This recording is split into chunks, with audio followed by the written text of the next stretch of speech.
Cancer रोकिबो घोल दही कहीं मुझे कथा कहूँ डॉक्टर कृष्णांकर कहवा कथा जे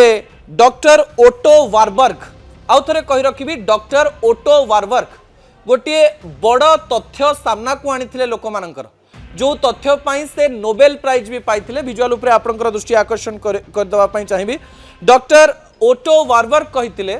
जे जदि आपण आपणक शरीर को प्रचुर परिमाण ऑक्सीजन दौरान ताले कैंसर सेल देहरे रही पारिबो नाही कारण कैंसर सबुबेले गली कंदी खोजे अणनिश्वासी जगार रहे एवं शरीर रे ऑक्सीजन जदि प्रचुर परिमाण रे रही ताहले आपणक शरीर पर्यंत सीधा सड़क भाव में कैंसर सेल पहुंची पारिबो नाही किंबा कैंसर हेई पारिबो नाही। कैंसर केतेबेले हुए जेतेबेले आपण आपणकर इम्यून सिस्टम को बारंबार आघात दियंती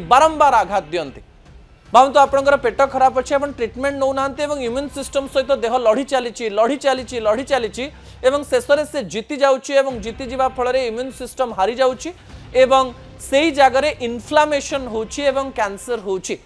सेइथिपाई आम पूर्वपुरुष माने आम खाद्य सहित आचार रखि थांती फर्मेंटेड फूड बा पखाळ भात बा पखाळ दही कथा कहिसंती एवं खाद्य रे जेकोसी राज्य को जानतो आपण इंडिया रे खाद्य सहित दही छाछ थिबो किमा जाको घोल दही कहूचे थिबो किमा साधारण दही थिबो किमा रायता थिबो एवं जो माने विश्व रे मध्य बिरयानी खांती आपण देखिबे ता सहित रायता थाए किमा बटर मिल्क थाए बा घोल दही थाए। डॉक्टर कृष्णांकर कहवा कथा हेउची शरीरर प्रत्येक रोग सहित पेट जड़ित गट हेल्थ जदि आपणकर भल अच्छी ताले आपणकर शरीर संपूर्ण सुस्थ रही जदि आपणकर गट हेल्थ भल नाही ताले आपणकर शरीर रे असुविधा आरंभ हो जिवो। आमे अनेक समय व्यक्तिगत भाव में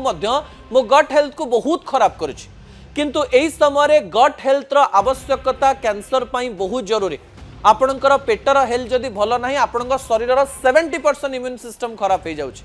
एवं एहा को भल किए करिवो ताहा हेउछि घोल दही। दर्शक बंधु